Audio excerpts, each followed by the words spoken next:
What is good with y'all? This is the Chop Up Show. I am Damo the Political Plug. I'm here with my dog, one of my best friends in the whole wide world, Toya G.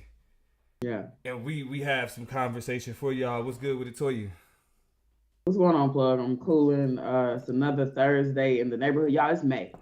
Is that not scary to nobody else these days? Same. Just zipping and zooming. And I'm always in Twitter spaces, always on Instagram, and they say the reason why these days feel like they going by so fast is that when you get older, you stop having as many unique experiences. New things don't really happen to you as much. You're in routine. You know to have to anticipate how the days play, and so allegedly that's why the reason why these days seem so short. But I don't know if that tells the whole story because I don't. I think something is weird. I don't know. It's something weird happening in the atmosphere. These days are zooming by. But happy spring to everybody. Hopefully y'all doing y'all thing. It's great to have y'all tonight. We're gonna have some great conversation, yo. We got some things to get into in terms of our future as a nation.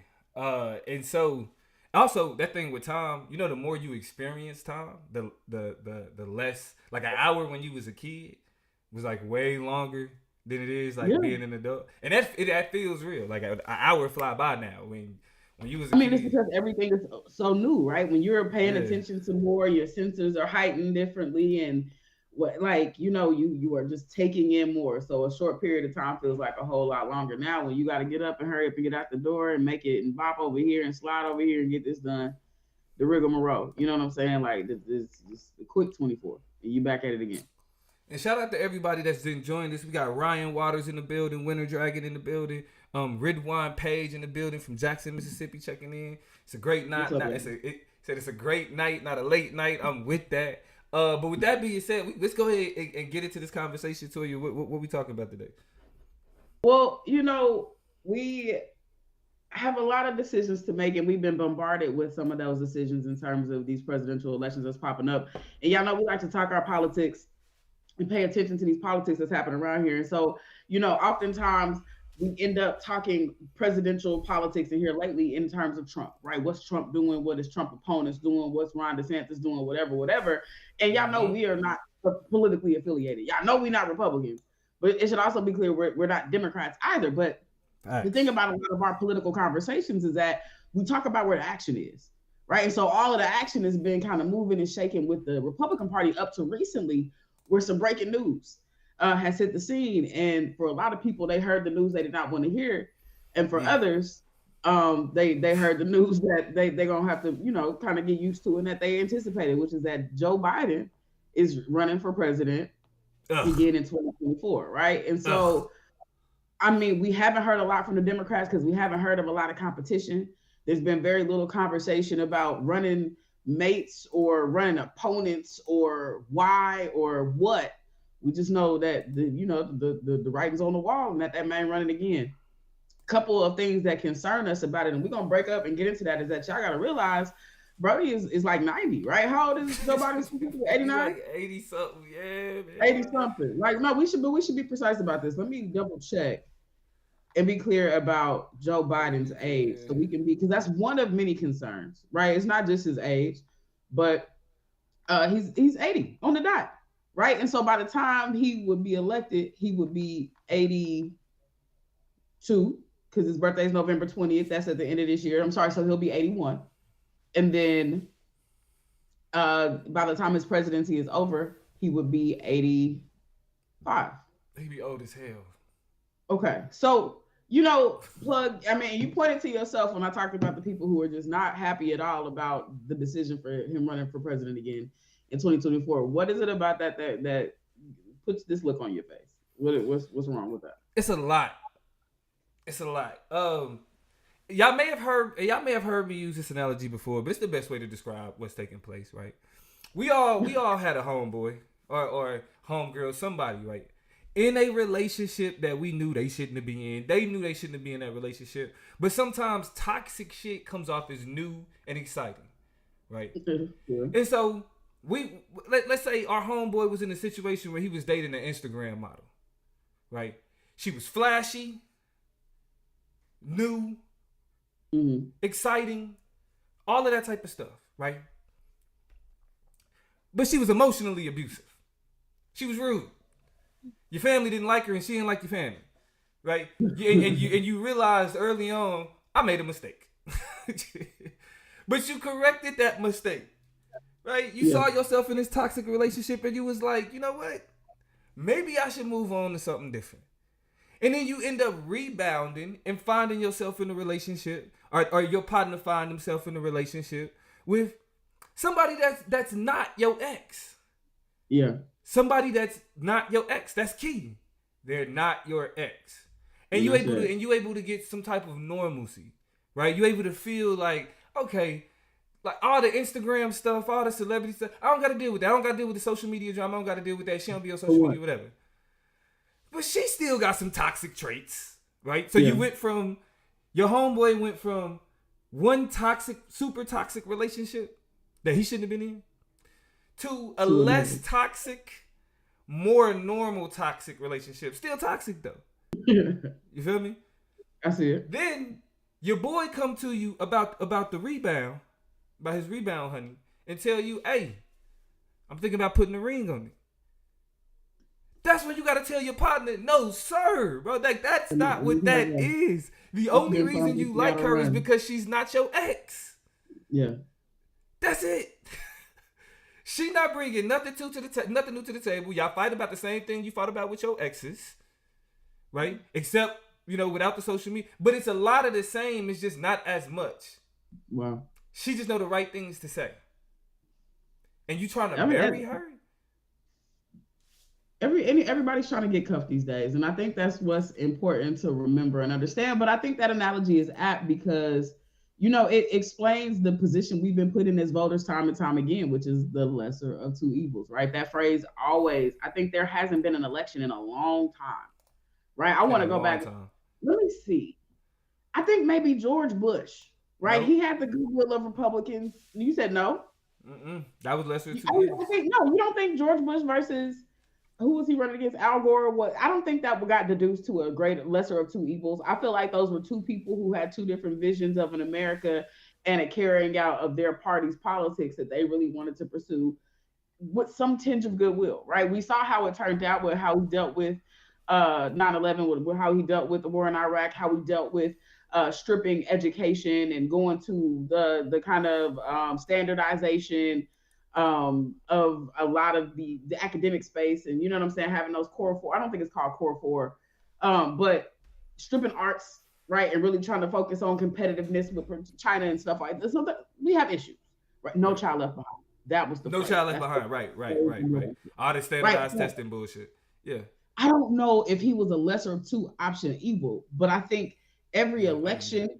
No, and I'll take that because we'll go to Barack Obama, and I think he represented right. It wasn't a lesser of two evils. I think it Okay. Yeah. was, I give you that. him and who was it? Not Mitch John McConnell. McCain. John McCain. John McCain, and Yeah. then the second time it was Hillary. No, the second time it was Paul Ryan, and Paul Ryan was the vice president. The I can't presidential remember the nominee one was name. Mitt Romney. Mitt In Romney is whose name I'm losing. 2012 was Mitt So Romney. even in those elections, it wasn't the lesser of two evil. But I say after that, every election cycle that has included Donald Trump, whether it was Donald Trump or Hillary Clinton, or whether it was Donald Trump, it's always been a question of who can we stomach the most for the next 4 years, right? And so I think, just to go back to your analogy, now that we weave through all of that, I didn't mean to go through presidential history. I was trying to find the point. No, But my great point point. is that, that's the toxic relationship you're talking about. You got more toxic or less toxic, and really it depends on, glass half empty, how you just looking at your glass, how you feel about the glass that you holding from one moment to the next, because that's really how you end up deducing what's the most toxic versus what's the least. And I think people are tired of having that decision making frame of reference, right? Nobody really wants to think through. People want to be excited again, and I don't think this Joe Biden decision is giving that. Right, and that's why I'm trying to explain to people: you're never excited about a rebound relationship, right? You just need Mm-hmm. something to get over what you was dealing with.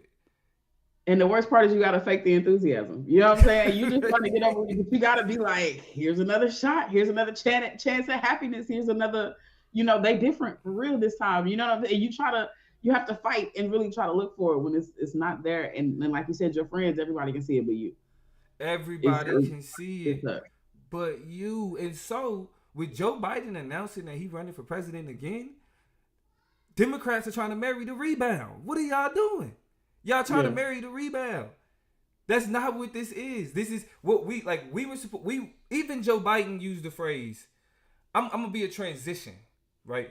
We're supposed to be transitioning out of Trump era partisanship to a new level of to a new way to understand how we should go about it. And that's why we chose the moderate, right? That's why the moderate in Joe Biden was picked, because the idea was that, okay, let's get it back to normal, but then use normal as a platform for us to then progress, right? What? No, I mean, I question the intent to ever progress, right? That's the thing that really, one of the things that takes the winds out of my sails for me for being a Democrat is that I don't think there is a real path to progressivism anywhere in the party. I don't think there is any attempt, any like desire to move outside and get them further away from voting bases that they've had to depend on to have any type of meaningful participation in this democratic process over the last half a century. So I don't think that's on the agenda of the Democratic Party, is to engage progressivism or to eventually roll one of those candidates in.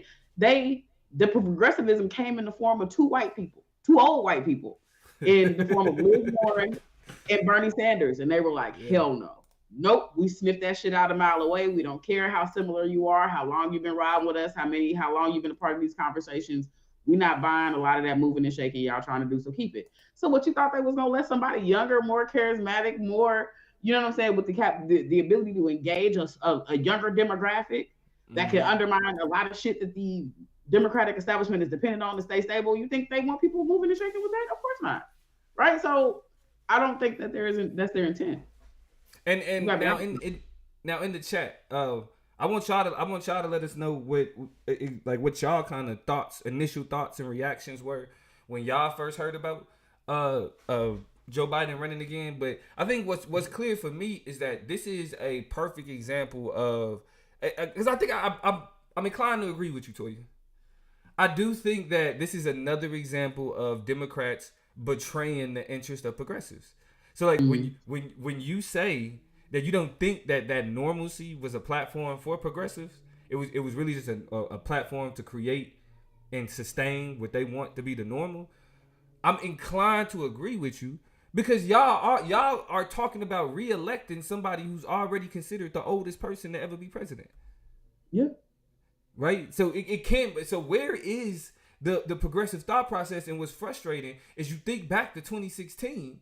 When it's like, nah, we can't do Hillary. We need that's enough of business as usual. Hillary is enough of business as usual. And this ain't no, you know, people don't like Hillary, and this ain't no defense to her. But to say that she is like, she would be business as usual, and we don't want that. But then get Joe Biden after Donald Trump because he's business as usual, and then now return to keeping business as usual when in 2016 we was just talking about not doing that. What do we like that? That's why it's like this is why like these political conversations for somebody like myself is like, y'all don't remember the shit y'all say. This is true. No, I mean, we have these conversations, and I want to ask this question to you and to Chop Nation. And I'm watching the chat. Shout out to Ridwan. Shout out to Winter Dragon. Shout out to Danielle and Donnell. All of y'all are chopping it up with us. I'm gonna keep up with some of these comments and tap in with them in a minute. But I gotta ask the question, which I think is the elephant in the room, because we claim ourselves and we pride ourselves in being an intersectional podcast, right? People who are invested in the identities, in the identity politics, in the ways that our beings literally do affect and influence the way politics play out, and we can't deny that, right? We have to be honest about that. And I'm forced, especially even in these conversations about Supreme Court limits and, you know, presidents and legislators and every branch of our government, is it ageist, right? Are we being problematic, right, with these assertions that you're too old and that you don't have the, you know, intellectual fortitude, you don't have the, you know, mental aptness? Like, is it, because I kind of feel like it's problematic in the same ways that we are critical of the institutions and the establishments for undermining the AOCs and the Cori Bushes and a lot of other people, right, on the low end, which is our example of ageism. I think could it be the case that we are guilty of ageism by discriminating against people in their old age? And is that a good thing? Is it like, yeah, but Is it, or is it like or like what's the vibe? Is that not No, I ageist? mean, I Are we think not? I don't think it's ageist at all. Is it? I mean, if LeBron ain't dropping 30 a night, you know what I'm saying? Is it ageist to say that he got to take the back seat? You know, is and when we're talking about like one, the reason why it's not ageist is primarily because we're talking about progressivism, right? We're talking about like what does politics look like in 2023 and actually showing the new face of America, like the actual leadership reflecting what the population look like. Most of the population ain't 80 something. Most of the And look, most of the population, population, well, most of the population ain't got the standard of health care to keep them alive that long. you feel me? Most of the population haven't like weren't a part of segregation. Most of the population can't talk about Jim Crow from personal experience. Somebody who was in the comments said if you was alive when Andy Griffith was on TV, you can't be. That was Red Wine said anybody that grew up in the era of the Andy Griffith show should not be in politics. Right. Right. Uh-huh. It's because it's a lot that he missing. And this is the thing. I'm not even the type of nigga that hold Joe Biden to the what was that piece of legislation called? The crime bill and all that. It's like, okay, yeah, that was a part of it, but it's more so he has to always relearn the world today. Always. Yeah.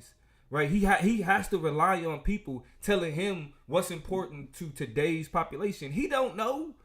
Joe Biden don't know. It's the people that's around him. We need this country needs the type of leadership that reflects what this country needs. I wonder what the title of that person is. What? You said the title of what? Like the title of that person. Like I know they probably got a real fancy title, but like I want to know the title of the person whose job is just to keep them young. Like, what's your job? I keep them young. Advisor. It's actually just advisor, right? Like it's just like advisors. You know what I'm saying? Aides, right? It's those people. And when you need somebody explaining to you like what memes are, right? Like if somebody got to break down, like, okay, so a meme, then it may be time, right, for you to take a step back because we need leadership to look like what the population look like, right? Yeah. And so if most of the population ain't 80, we got to keep it pushing. What's up? Who got you laughing? Donnell said a youth liaison. I love it. Right. I love when we give a little liaison. Oh, Donnell, yes, a youth liaison, yes. 10 out of 10. Right, a pop culture advisor type shit. You know why I said TikTok? His advisor is TikTok. It's the app itself. But no, right. And I wanted to point out this. I want to juxtapose this Joe Biden conversation just briefly by bringing in an example of where age can really become a specific conflict to a person in politics carrying out their job in the case of Dianne Feinstein, right? So we know that she's a senator, that she's a legendary senator, literally one of the airports out here, I think the Ontario airport is named after her, right? So she's been around long enough to have, just really reverberated through politics over the last few decades and really has changed the game. But now she's in a place where she, at 90 years old, had a case of the shingles. And the older you get, you are more apt or likely to get shingles, and the worse it can really be on your body. Shingles being adult chickenpox, basically.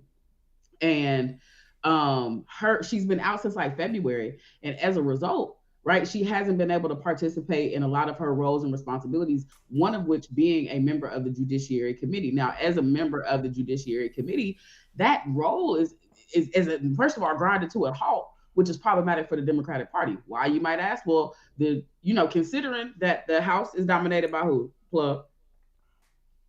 The House is dominated by Republicans. Exactly, and the Senate is dominated by who? Democrats. So it's a conflict. They're not passing nothing. Bills not moving. Laws not being passed. It's a lot of stalemate and a lot of gridlock, right? So the only thing that the judiciary can do, and one of the important things they can do for the party, is to push Supreme Court candidates through, right? To get candidates through the confirmation process to start doing that court packing that they were supposed to be doing. That was on the top tier of the agenda for the Democratic Party. Oh, well, the Republicans did it. Republicans did it, but we were supposed to be evening up. You know what I'm saying? We were supposed to be pushing the envelope with that.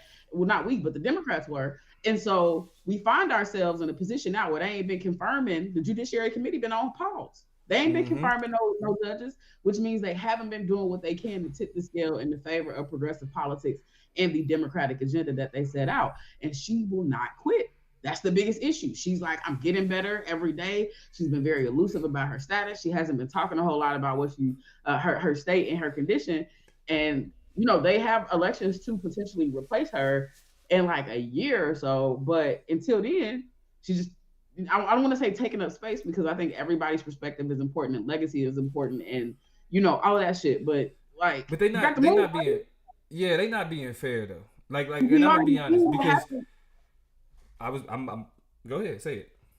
RGB. Mm-hmm. You already know where I was about to go. That's why I was like, I just take it. Yeah, our Ruth Bader Ginsburg is the reason why Donald Trump got 3 Supreme Court justices. 3. Unprecedented. The reason why we dealing with overturning Roe v. Wade, we dealing with all those types of issues, it has to do with because people like Ruth Bader Ginsburg is like, no, I got to stick it out. And then she she transitions from life, you feel me? Like while while Trump is president, and Trump gets to replace her. So she actually, Ruth Bader Ginsburg, rest your soul, but you did more harm to Roe v. Wade by not allowing your replacement to be picked while you were here, as opposed to saying you're going to tough it out, you're going to hold on to that position, and then let Trump get somebody else to get enough people in there to overturn it. So it's like, this ain't got nothing to do with ageism. This more has to do with the way in which Democrats look at politics. And this is why the new term that I want y'all to use to talk about these niggas is the do just enough Democrats.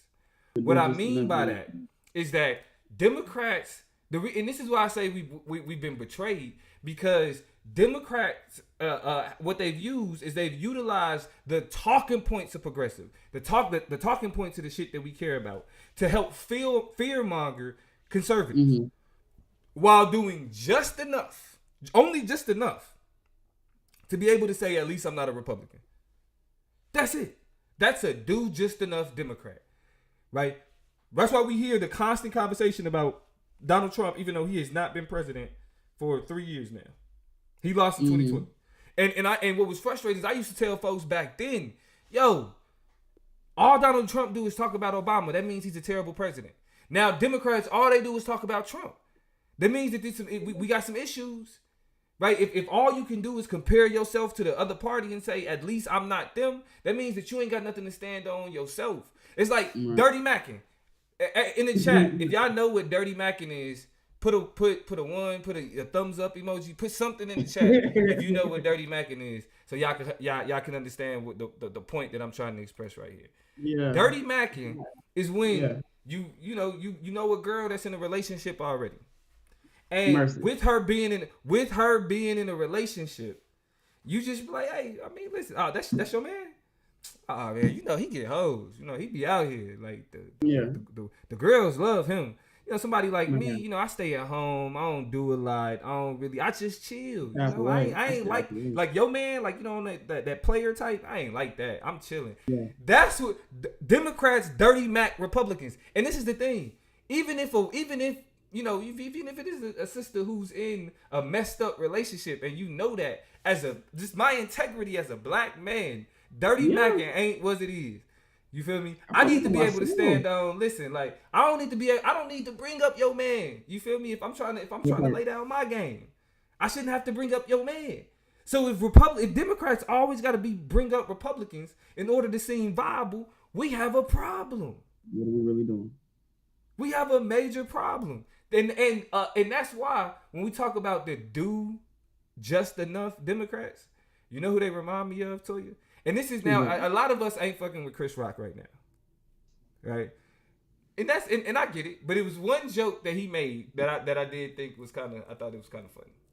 Yeah. And it was the when he was talking about when black men brag about the shit that they supposed to do, right? Like when black men be like, I got a job, I take care of my kids, right? Like somebody's supposed to be like, bravo. Nah. Chris Rock was like, bro, my nigga, you take care of your kids? Congratulations, nigga. You do what you're a father. You're doing what fathers supposed to do. You're taking care of your kids. Right? And so when Democrats are like, oh, these Republicans are supporting racism and racism is bad. Right, yeah, You want to very true. you want a round of applause because you can say some obvious shit that's extremely obvious I in mean, to do 2023? some performative shit, or you know what I'm saying, like do the least, try to get the most. I'll never forget when they kneeled down with them stoves on, them African stoves on. I'll just never forget it. Right? Oh my. You know what I'm saying? Like, what did you want for that? What what Oh. what validation did you need to know you were headed in the right direction with that one? Like, you at the very least could be honoring our traditions and making sure that what we do is rolled into the literal fabric of the American culture. Like, yes, Mm-hmm. celebrate, but like, what are you really doing? Right? I have students that are just like, Professor Green, I just really feel like, if I really need some extra credit. I come to class, I try to participate. I'm always, I just so, and it's like, I feel you, but also that what you did is about being a student. And I want to thank you. I want to thank you as a teacher of students. I want to thank you for being a student. Thank you for being a friend. But that Travel around does the not world and automatically back mean that again. then in return I have to create a path or a way for you to get out of shit that you as a student have created for yourself. It's just like you know what I'm saying? Like we Yep. don't want to reward you. I mean, and anybody, any parent on the chat, and any parent listening to the show is just like, yes. Every time you bring an A up in here, don't mean you get a new pair of sneakers or $100 or a trip somewhere. Right. We're gonna. I'll grant you taking the time out to acknowledge. Right. Right? We see it, you say it, what my mama say, you see it, you say it, right? You say that, you see that thing, you acknowledge that thing. But to sit and think we're going to hurrah and apply to continue to boost and push and stimulate your agendas and make sure you get the spotlight and make me disinterested at this stage in the game to glorifying anything that is the bare minimum. That is the circling of the drain that we've been doing for eons and decades and over and time again. We done Yeah. applauding the bare minimum. And that literally has to be what we stand on. And it's crazy just being like coming from the hood. Like, we both come from, you know what I'm saying, like Kansas City, right? Mm-hmm. And so, like when you look back home and like you live in Orange County, you feel me? I live in North Hollywood. So it's like we live in different communities than what we where we were raised in, right? Mm-hmm. And so you look at people could look at us now and be like, "Oh, you doing great? Like you out there in California because they still in Kansas City." Oh, honey, all you gotta do is say things. They're like, you better. Oh, you Right. big baller, big, and it's just like, Yeah, nah, it ain't that. Like it's like niggas just my gas out is here $4. living. My gas is $4.59. How much is your gas right now? Like, it's not Yeah, what it looks please. like. You feel me? And so it's like when you Mm-hmm. come from a lower standard, like the what should be the bare minimum is considered an accomplishment, right? Like I remember when my mama cried because I graduated high school and I was offended. Yeah. I was like, damn. I mean, I wasn't a good student, but at the same time, I was like, you didn't think I could graduate high school? Like this is like this is the bare minimum. You don't think I could do this? The odds are stacked against you, plug. The odds were stacked against you. The odds were stacked against me. You are right, but still, you weren't always helping. You was not always helping the process. You're right. You're right. Applauding the bare minimum. We done with that. The black community does enough of that, and if we're gonna stop doing that anywhere, we gonna stop doing it with old white politicians. That's when we gonna stop doing it. Like there's no reason to continue just being like, oh, we care about abortion. You should, Yeah. right? And so what we gonna do next is Nina Turner, a former politician out of Ohio, who's stepped into, and I've loved the fact that she's done it. She has stepped into what we understand as kind of like independent media. She stepped into independent media, and so she had a few things to say about who she views as the biggest problem when we dealing with people who are applauding the bare minimum. Moderate is the biggest threat to true black liberation because they are the gatekeepers in this society, in these political spaces, in these high places. And so the black community must have some more family barbecues, and we got to decide what we're going to do as a community and stop continuing to be complicit in our own demise. We as a nation, especially our black leaders, leaders like Minister Malcolm X and Dr. Martin Luther King Jr. are on record as defining the problem with white liberals, and that white liberals are a big threat to black liberation. But there is a group of people in our society that are let off the hook, and that's the black moderate. And I happen to believe that the black moderate is the biggest threat to true black liberation, because they are the gatekeepers in this society, in these political spaces, in these high places. And so the black community must have some more family barbecues, and we got to decide what we're going to do as a community, and stop continuing to be complicit in our own demise. We be complicit in our own demise. Let me stop that. Yeah, be complicit in our own demise. That's why she speak a lot of the truth that we don't hear enough. And so, Toya, I want to ask you, do you feel like moderate Democrats, especially moderate black folk, like, actually, before I ask you that, how would you describe moderate black folk? What is the moderate black person for you? Because, like, so, you know me, I preach, voting, right? We need to vote, and even if we're voting for lesser of two evils, like, when we in that situation, we still need to vote for the lesser of two evils. Now, would you view that as the moderate stance? You view that as the moderate stance? Lesser of two evils is lesser of two evils a moderate approach? Yeah. Yes, I think so.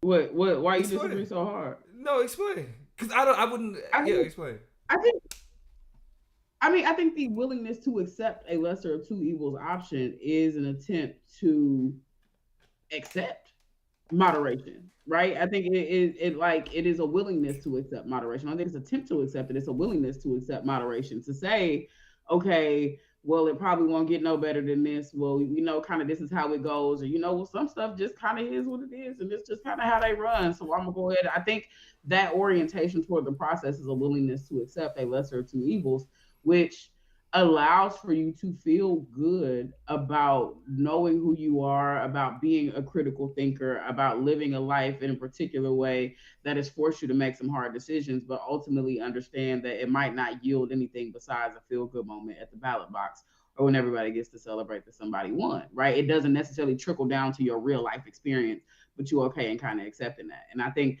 that's what's hard. A lot of people are disenchanted with the voting process because they don't see a lot of what their candidate is offering at their front door, right? It's a lot of empty calories, a lot of empty promises, a lot of anticipation and hope.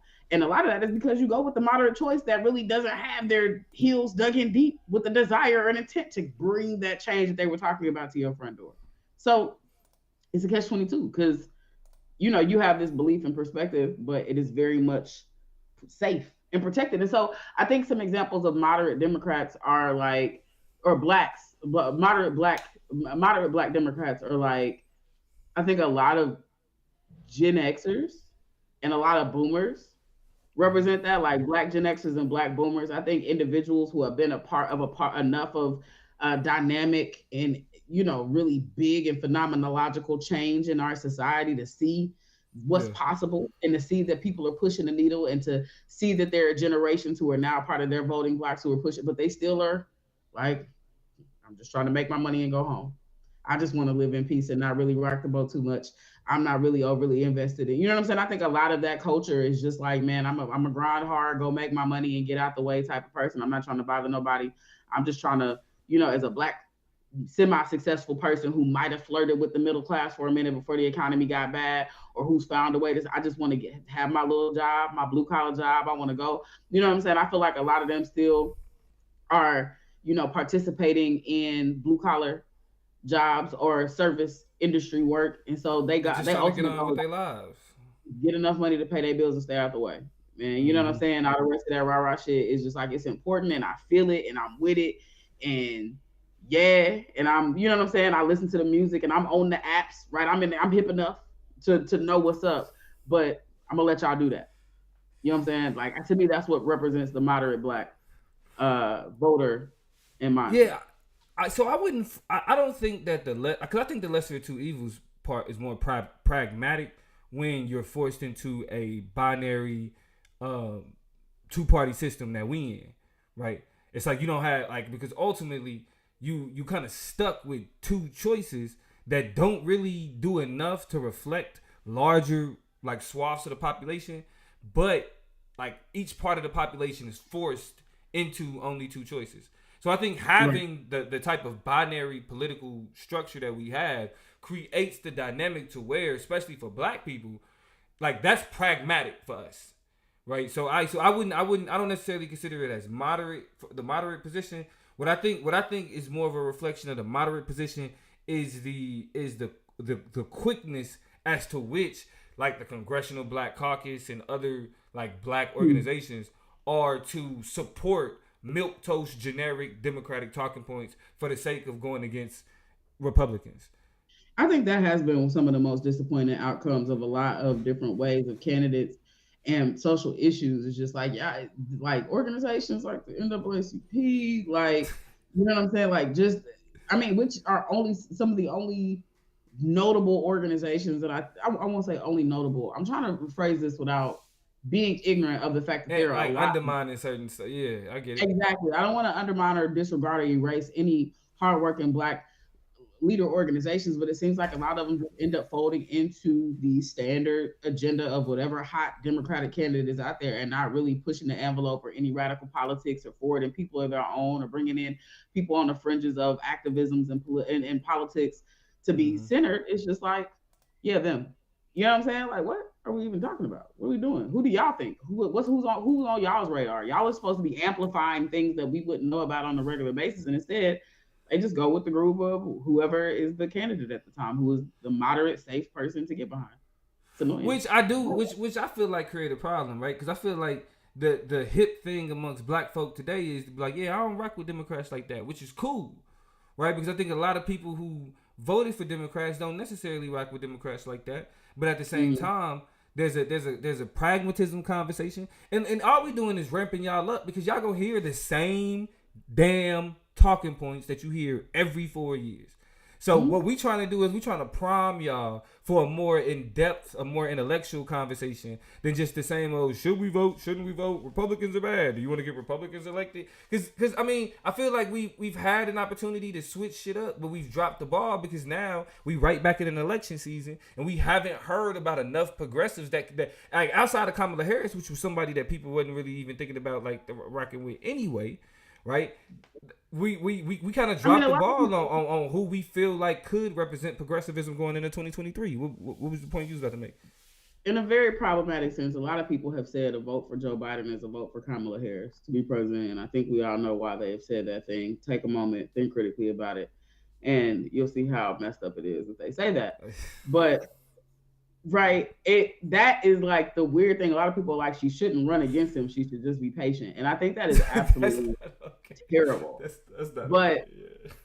I also agree that she is the only name that bubbles to the surface at all in terms of who else is, capable, prepared, seasoned enough to be able to say, yeah, I'm about that, and I'm gonna do enough and get enough exposure to be relevant by 2023. Like, I feel like a clock is ticking. And for us to not have heard of anybody, I think the only other person out of Donald Trump, Ron DeSantis, and Joe Biden that we've heard of to run for president is old dude who got into it with Don Lemon about you don't even remember his name.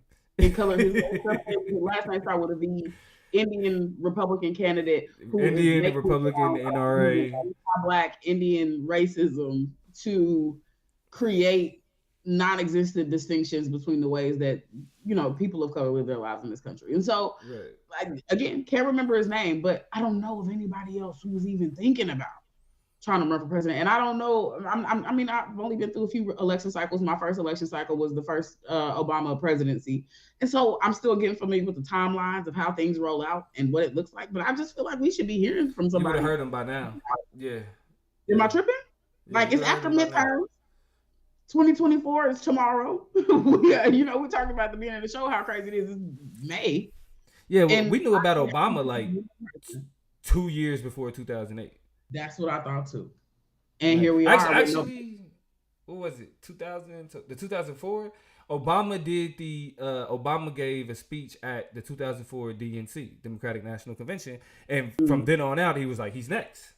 He's that guy. He's next. So if there was anybody else that would be like taking that spot, that new progressive, like leader, hotshot, whatever, it would be like we would already be saying that we would have already been saying their name over a year ago. Right, we would have been we would have known who they are immediately after Biden was in charge. You know what I'm saying? You got to start building with these young voters a nice, consistent constituency. You got to let us suss you out on social media. It's a whole lot of stuff in this era of campaigning. If you were really worried about getting a younger demographic, or worried about a new voting bloc or a voter base and how you were going to get them amped up for your potential run at the Democratic institution, you wouldn't need to start planting those seeds about now. So I hope whoever got a rollout plan is getting it going, because, bro, we gotta get time to cozy up. I feel like, it's just peculiar. So my question in that lane is: do we blame the Democrats or do we blame moderate voters for the stunted growth of what we're seeing, right? Or actually, a better question though would be: have the progressives dropped the ball? Or moderates undermining their influence, right? So, and before you answer that, I want to kind of help the audience get an idea of an understanding of where Democrats or where voters stand currently with the people that we dealing with now, right? So first, when it comes to Joe Biden and Donald Trump, because those are the two biggest names that, you know, Ron DeSantis and everybody else is in there, but the idea is that the two biggest with name recognition right now is Joe Biden and Donald Trump.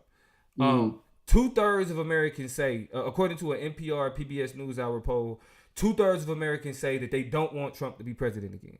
Right, 2/3 of Americans. You can't win an election. 2.3%. Right. I'm just saying, if you look at it like a pizza, that's a lot of pizza. It's a lot of pizza, right? You still gonna be hungry if you ain't eating that slice.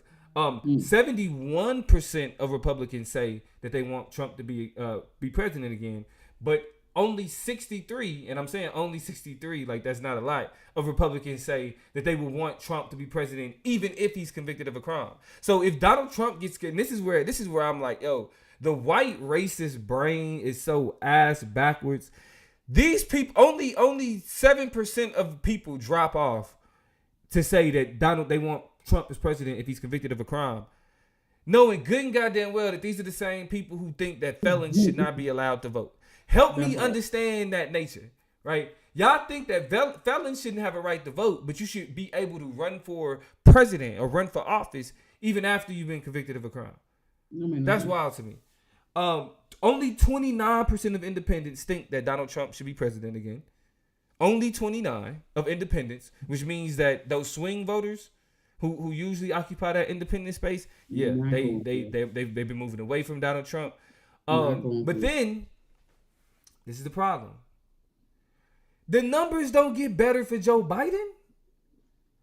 Joe Biden has a disapproval rate of 50%. Only 41% of Americans say that they approve of the job that he has done. You let Democrats tell it, oh, we good. America loves Joe Biden. We're gonna go over his record here shortly. But let Democrats tell it. Yeah, Joe Biden is a lock. Right, of course, Joe. Like, yeah, we putting Biden out there again because he only has 50%, like less than 50% of the people that approve of the job that he's done. So if I was to ask you, Toya, if you was to just take a guess, why would Democrats feel comfortable with running Biden again as their candidate, knowing that he has terrible numbers to launch a re-election bid? Why would they be comfortable with running with Joe Biden? My opinion on why they are comfortable with running with Joe Biden is that he still represents enough of the Democratic establishment that they feel like it is safer to cling on to him and keep that agenda and that orientation toward politics and what they feel like is a winnable strategy against what the Republicans are doing right now. They would rather keep that candidate and go all in on him than to elevate an AOC like more charismatic, more what they call them, the squad, more young like person who is too radical of a boat rocker and will be too stark of a contrast to what the Republicans have to offer. The Republican strategy is to be very traditionalist, to be very conservative, to be very consistent with that Populist. populist, right? Regardless of who the messaging is coming from and what the platform is and what branch of the government is speaking to that, right? They don't need no spontaneous action from some hotshot young Democrat trying to come in there and be the next Barack Obama, but a bad and terrible version of it because they're not able to stick to the scripts that Barack Obama was able to stick to and willing to stick to make sure that the establishment was satisfied with the way that he was navigating his veneer of progressivism, right? So, long story short, I feel like the reason why they're comfortable with putting Joe Biden up there is that they ain't got no other ideas and no better ideas in this short turnaround of time when he done had to deal with this economy and deal with all these shortages and deal with they ain't had time to come up with a better idea. That's just the best they got is somebody who at least we can still blame some of the issues now on presidencies before, and at least we still fighting in the game and the country ain't went underneath just yet. So I think it's just comfortability. Long story short, that's why I feel good about it. So have you ever made an argument like you ever went back and forth with somebody and you made an argument? I don't do a lot of the back and forth. I want to be clear about that, but go ahead.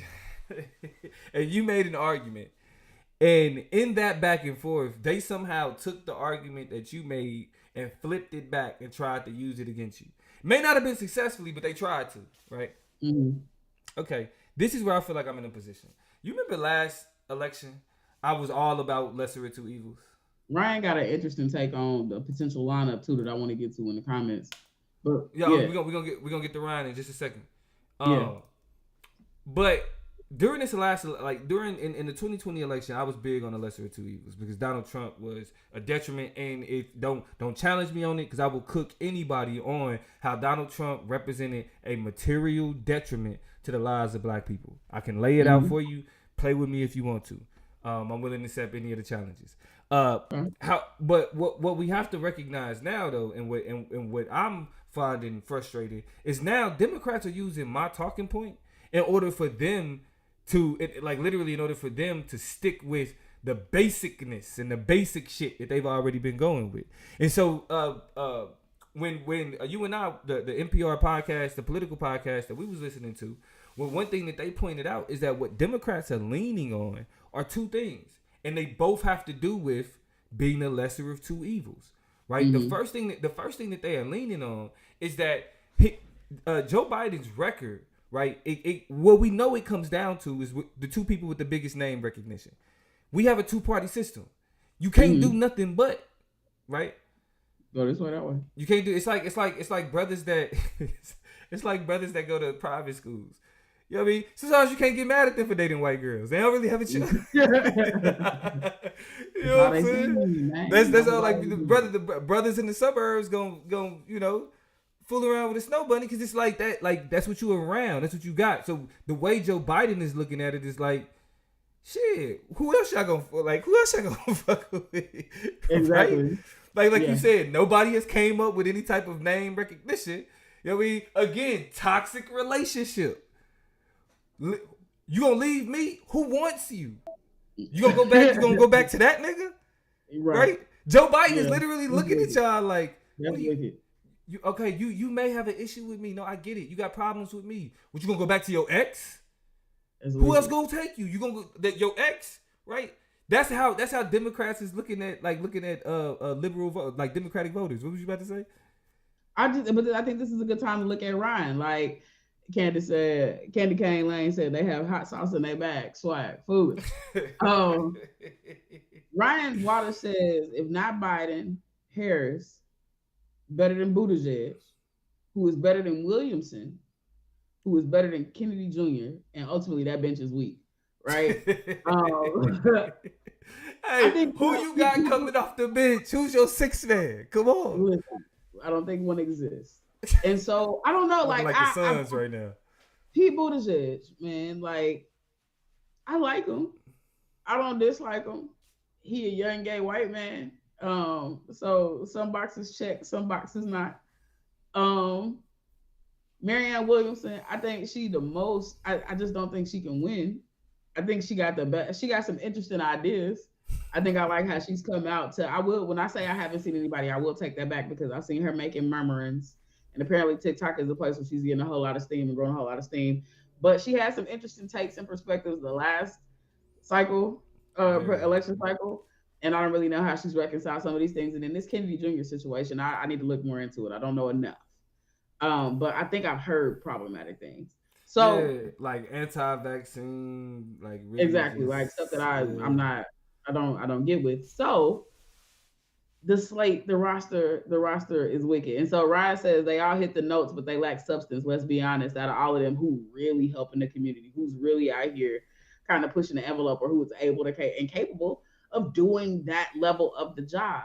We also have to remember that with the way the balance of the branches of government work, there are still other responsibilities we got to get people in the right place to even elevate any of these progressive politics these presidents want, right? Unless we get a Senate that represents the desires of a progressive electorate. That's that's tough. Yeah, that's tough. So, I mean, this is where the priorities end up being out of order. We so busy trying to focus on the presidency, we ain't did the small work. I mean, and this is not to say at the midterms where, you know, a glimmer and glimpse of hope for Democrats, but I just it's more boxes we need to check, and I keep using that because we're going down the list. It seems like Republicans are real good at going down the list of the shit they got to do to make sure that what they want ends up being the outcome. We're not really going down. Ain't a long list. And then plus, hey, if y'all in here, everybody, we appreciate y'all joining us. Make sure y'all hit that like button. We trying to get in the algorithm. We trying to get more people to see it. We trying to make sure that the channel grow. Get this message out. So y'all make sure y'all hit this like button, share. If you're not subscribed, make sure you subscribe to the Top Up Show. All of that. But with the point that you made though, Toya, that's why I have to go with when we go back to the question of have progressives dropped the ball or moderates undermining their influence. Because like when they're able to look at us and say, well, you ain't gonna, it's either me or your ex. You feel me? And then also turn around and flat out say, you know, they look at the fact that Donald Trump hasn't done anything productive or beneficial for himself from an electoral standpoint since January 6th. Like it's been all downhill since January 6th for Trump. So they looking at it like, oh, we good. Like we straight. If that's what y'all gonna put up, go ahead, put him up. We'll mop him. It is what it is. But that's where I feel like moderates are undermining the influence of what progressives could actually represent and what they could actually reflect. And the way that I look at the relationship between moderates and progressives, liberals and leftists, is the distinction that we see between conscious rap versus drill music and hip hop culture. Right? Like we're always like, man, like rap music always all they want to do is talk about gangs and shooting up, bang bang, and selling drugs and bitches this, bitches that. Then like that's all the rap music. That's all rap music is. But it's not though.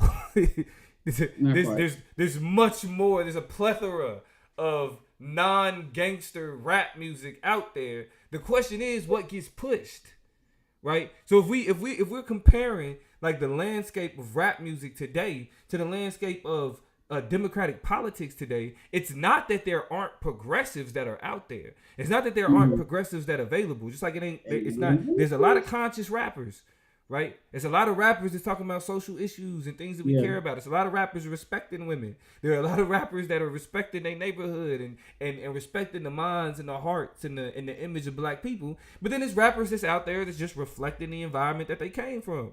But when we talk about who we see the most, that don't have to do with the rappers themselves. That has to do with the industries in control of what gets seen, what gets heard, what are the industries pushing. So if we're asking ourselves, why aren't we seeing enough progressive? Why don't we know the name of the new progressive hotshots? That's not because the progressives are dropping the ball. They not being pushed. They don't get the MSNBC push, the CNN push that others get. Go ahead.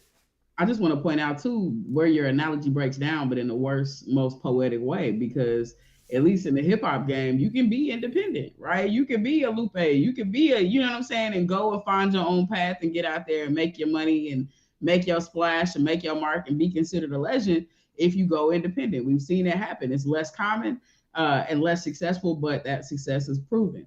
In politics, ain't no independent. ain't no independent bit. Like you need to get this one for that one. So if you can't push your way and forward your way through one of these two parties, I bid you adieu. You know what I'm saying? And so that's the second part is that, you know, unlike the hip hop game, you know what I'm saying? Like if you're not getting pushed, you just don't get to play. You just, you know what I'm saying? You go and hope for prominence in local politics. And a lot of times people don't feel, you know, satisfied with that. So then they go back into the private sector and go do other shit. So it ends up being like whatever. And then before we move on, as we start to kind of get to the back end of the conversation, like I think, like, for example, the Justins, right? The Justins out of Tennessee. The Justins out of Tennessee are a good story, right? They're good for demeaning and tearing down the Republicans in Tennessee. Great story. But that doesn't, those Justins and what they represent and what they stand for aren't a reflection of what Democratic politics are pushing. You can't tell me y'all making a big deal about the Justins in Tennessee, but then turn around and say, but let's reelect Joe Biden, this 80-year-old white man from the segregation era. Like it doesn't read the same, right? Yeah, it's not on the same page. And then and the way that I look at it is the reason why you blame these moderate Democrats is because it's like when you look at the party, I look at it the same way you look at a child running around acting a damn fool in the store. The child, like when they run past you, like who? Where is it? You not looking at that kid like, what is wrong with this kid? Why is this kid running around? No, when a little kid run in front of you at Target, the first question you say, "Where is your mama? Where's your daddy? Where's your parents? Where is your daddy? Where are your parents, child? Right? Where are your parents?" So when we're asking ourselves, why do we see the Democrats put, like, why are we looking at a Joe Biden presidency? My first question is Democrats. Where you at? Y'all, hey, y'all come get him.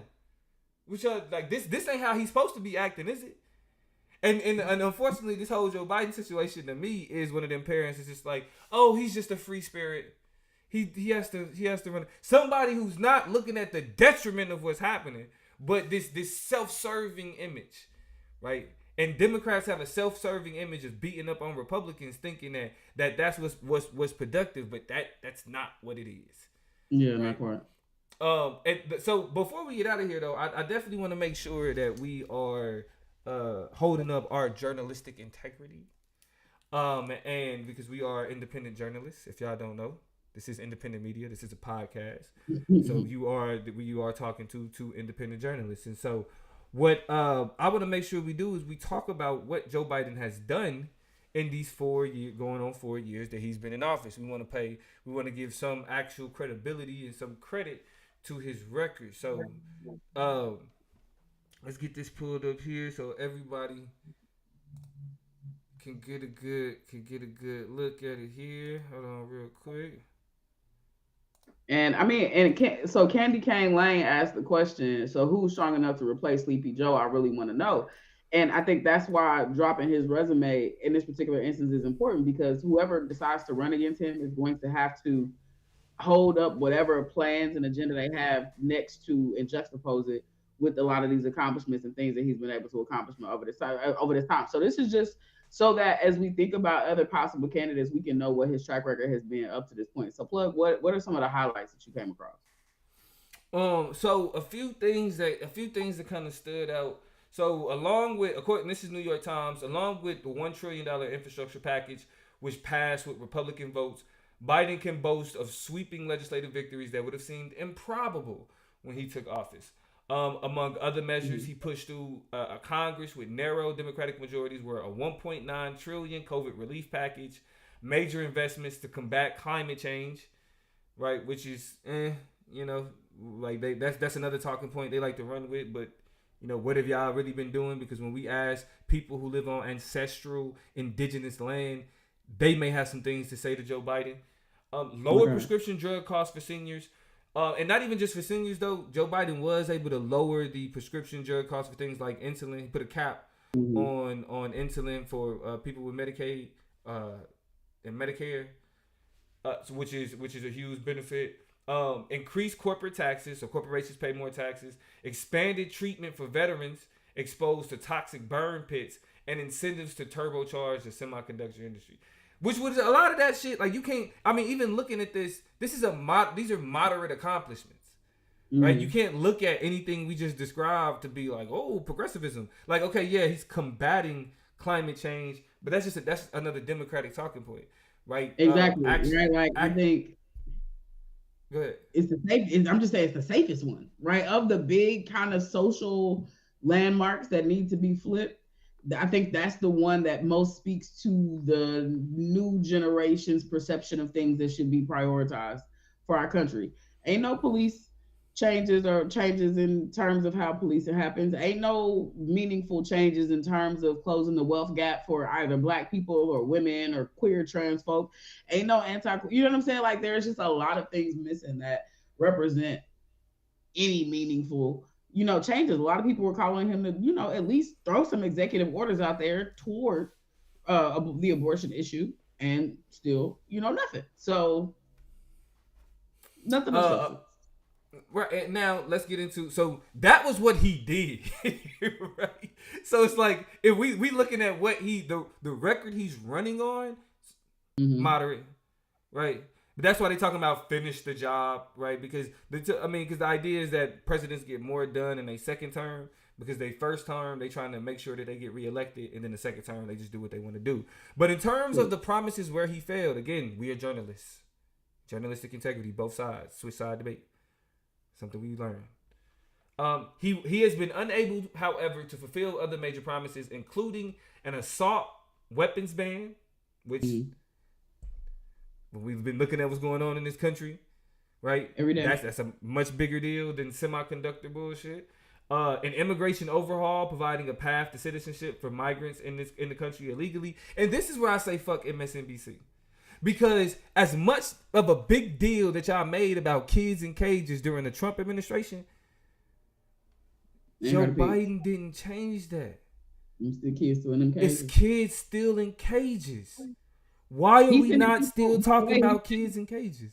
What'd you say, Toy? He's sending a ton of soldiers to the southern border right now to handle the crisis at the southern border, as they anticipate higher amounts of people matriculating over into the country later. So, I mean, we know what you mean when you sending agents down to the border. You sending soldiers down to the border. You remember last time we caught them on horses with whips and shit. Like, we kind of know what to expect when you go down there to get them to handle the issue of people. We covered that on the chop up. You know what I'm saying? Like, most of the time looking for, what's the word that I'm looking for when you are refuge? They're refugees. You know what I'm saying? And look how they about to be treated down there. So it's ugly. What else did he mess up on? So he said he's gonna get fight for 2 years of free community college. That ain't happen. Free universal preschool for all 3 and 4 year olds. That ain't happen. National paid sick leave. That ain't happen. Greater voting rights protections. This shit should have been above. What was this? Yes, incentives to turbocharge the semiconductor industry. How you get that accomplished before protecting voter rights? And policing changes to counter excessive force. Now, what he did do is he did implement an executive order that made it to where it changed federal policing. So there are certain tactics that federal policing can't use. Federal police can't use that have been considered that have been deemed excessive force. But in terms of local policing, who are the people that are actually shooting people, right? The people that are actually fucking people up are the local police. And what that executive order said was that that if you don't abide by these federal guidelines, you will miss out. It's a possibility that you lose out on funding for your police department. Problem with that is they don't give a fuck about federal funding, because they don't like the feds no way. Right, so that's why when you look on here, they don't put the federal police the federal police executive order, because they know that you can't count that as an accomplishment, because the federal police ain't the police shooting people. Federal law enforcement aren't the niggas that's hey, I was scared so I shot him in his back. Yeah, that's not. You know what I mean? What else? Some of those were never realistic in the first place, but Mr. Biden A was. released something Donnell pointed out, but I mean, I think we got to acknowledge that the courts, the Supreme Court specifically, has been working tooth and nail, various courts, and eventually the Supreme Court is having to negotiate what's up with these student loans and trying to block them from being forgiven. So interesting times. I've actually seen more often than I think I've ever seen people popping up randomly on different timelines I have talking about the fact that their loans have been forgiven. So I think there have been some programs that have been created, or if not created, opened up and made easier to navigate during Biden's presidency to get some of these loans forgiven. But I know the larger gesture of getting the 10K taken off, which I mean, it's a lot of speculation on if he really said 10K in the first place or if that number changed. But it's a lot of, I think a lot of that has to do with the blockings of those actions by the court. So, and I mean, we can't say anything. No, that's a great point. But this is also where a few things that we want to point out before we get up out of here about Joe Biden's economic record. Because the one thing that we want to point out is the inflation that we've been dealing with under Biden, right? And he had the Inflation Reduction Act, which really did nothing to reduce inflation. Nothing, no direct correlation, ironically. Yeah, no direct correlation. But while there's been record number of jobs created, record low unemployment, inflation went crazy. Here, and this is where mainstream media be on some whole shit. Here it says, which some critics blamed on excessive federal spending under Mr. Biden. Stop. We know inflation is the cost of living has went up for everybody because corporations are taking like slight inflation as an opportunity to raise hella prices so they can get record profits. Right? Absolutely. So we ain't here to protect to defend Joe Biden because we know he ain't did shit to curb inflation. There's little that he can do. We can give him credit for record low unemployment. We can give him credit for that. We can give him credit for the few people that did get their student loans forgiven.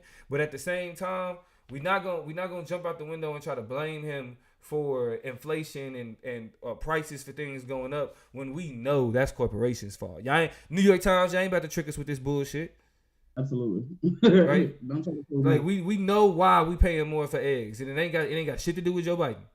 Yeah. So, but that's where we are now, man. Like that, we fought so hard, and we fought so long to get just enough. Yeah. You know what I mean? And I honestly feel like Joe Biden really or Democrats have really put us in a fucked up position. Especially somebody like myself who's always talking about, hey, we got to be pragmatic.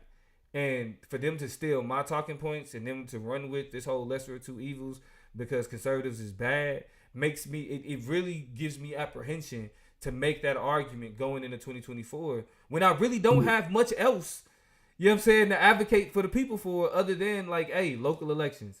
70% of school boards are white, right? 80% of district attorneys are white. Or excuse me, more than 80%. Not over 90% of district attorneys are white. That's enough of a reason to vote right there. Once it gets to the presidential shit, then it's only I can only do lesser of two evils, and it's not that much of a it ain't much more we could do. Final thoughts, Toya. Go to the chat is my final thoughts. Miss Ma'am said, what happens if he gets reelected with Harris as VP, then he heads on home? What does that look like? The succession in the American politics says that Kamala Harris will be the president of the United States. And I think that's what we were getting at earlier when we were talking about the fact that a lot of people are saying Kamala Harris should not run against him. She should just be patient. And it makes me sad every time I say that, but that is the belief of a lot of people who are just like, he is so old. He has, and people, there are different takes, dare I say some of them ableist about his cognitive function, about his responsiveness, about the stutter that he has. It's a lot of problematic things that people have said, but people are like, these are all signs that he's not going to be around long. So she would be the president. Valiant Thor says, what about gas? It doesn't have anything to do with Joe Biden. And not directly, no, right? We definitely have the tendencies to take our oil reserves and mark them up and also make deals and relationships with other countries who produce oil and make various decisions about the use of that. But we still have to look at the very real and ongoing war that is happening with Russia and Ukraine that has perpetually thwarted efforts to lower gas prices and still has a huge implication on gas supplies. We also too have to look at a lot of changes that are happening in terms of regional gas supplies and oil supplies that we have here in this country and the various ways that different regions get to price and influence the prices of those things. So California gas and Texas gas and Louisiana gas, all of them go through different local municipalities that determine and influence how much those gas prices cost too. So it's not just the president. He has a role in some of those things, but there are definitely other things influencing the cost of oil per barrel and how much you end up paying at the pump, right? So a lot of complicated things going on. Different gas taxes, all types of shit influence that. So this is not to say Joe is innocent. It's just also not to say that he's complicit in high gas prices as well. Right. Bottom line is them for what they blame them for. Yes, right. When he's guilty, blame him for that. But corporations and privatization also get a huge finger wagging for how much of a role they play in our day-to-day life and how we get the shit that we need. Can't forget that. Those are my only final thoughts. Always an amazing time chopping it up with the folks and being with Chop Nation. If y'all can hit that love if you haven't already done it, if you can hit that thumbs up if you haven't already done it, do that. Share this video with other people who you feel like benefit from these types of conversations. And just keep it in the rotation. And the best thing you can do, if you don't even do none of that, is just come back and kick it with us next Thursday. We'll be here next Thursday night. Same time, same place, 7:30 Pacific, 9:30 Central, 10:30 over on the East Coast. And if you don't catch it live, just listen to it on Spotify, listen to it on Apple Pods, listen to it on Amazon, Google, The Chop Up Show. Find us, link up, square up. I don't mean square up because that means fight. We don't want you to fight. We want y'all to link up. If you want to though, if you got some smoke, the Chop Up don't run from smoke at all. We can handle that as well. But it's love to y'all, man. A blessing to y'all for popping in. Candy Cane Lane, Donnell, Ryan, Valiant, Thor, Miss Ma'am, all of y'all. It's big love to everybody who pulled up on us and made sure to hit that the comment, right? We have good conversations with each other. We have great conversations with y'all. So salute. We love you. Yeah, with that being said, man, we're gonna see y'all next time. Y'all gonna see me on that next morning smoke. I got some things that I got beef with, but we needed to bring the smoke with Joe Biden on this panel. So we will see y'all next time. This is the Chop Up. Y'all be easy. See y'all.